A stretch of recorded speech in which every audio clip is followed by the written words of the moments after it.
So we had a special guest for Earth Day.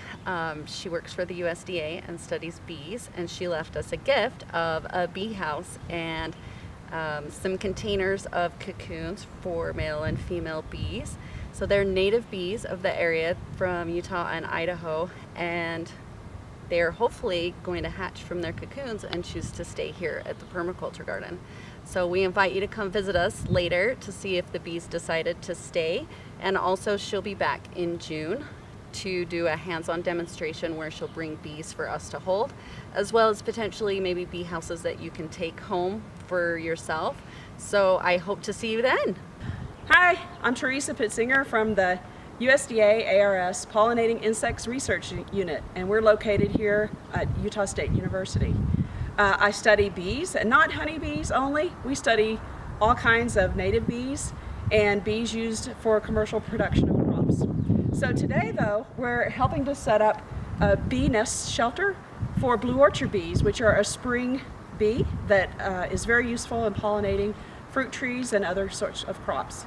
So you see here is a nest box that we have oriented to the southeast to catch the morning sun and not the bright evening sun.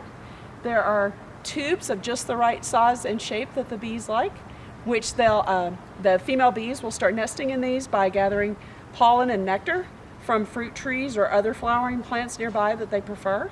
And they'll load those into the nest and leave a provision for each egg that she lays and seals it off with a mud plug.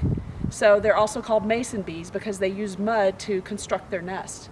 So there'll be provision, mud, provision, mud, provision, mud. Each of those provisions will have an egg on it, and eventually she'll fill up each of these tubes. And then those bees will feed on the provisions that are provided for them by the mother bee, and eventually the mother bee dies. So they're solitary bees. It's one bee per nesting tube at a time. She's a queen and a worker and everything else. So we provide habitat for these bees and also forage for these bees so that they can do their luxurious jobs of pollination. So these are blue orchard bee cocoons. Actually, all of these are females, and we know that because they're a little bit bigger than male cocoons. The females overwinter, and so do the males, as adults inside these cocoons. But they spin these cocoons in the middle of the summer. So they have a summer hibernation, and as a pre-pupa, which is a large larva inside these cocoons, and then towards the fall they develop into adults and they're ready for their winter period. And that's why they're excellent spring pollinators, because they're adults over the winter. They hibernate in that form, and then when the spring warmth starts to come and the flowers are ready to bloom, they're ready to hatch. So soon you'll see little mandibles chewing their way through these silken cocoons they've been sleeping in because they're ready to come out. They're hungry, and they'll start nesting and doing their thing. These bees and the flowers that they pollinate are excellent reminders of what Earth Day is all about. It's about how nature works into coordination with itself and with us to provide the food, the nutrition that we all need.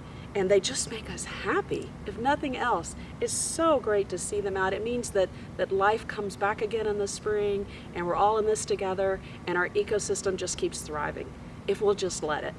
So happy Earth Day, everybody.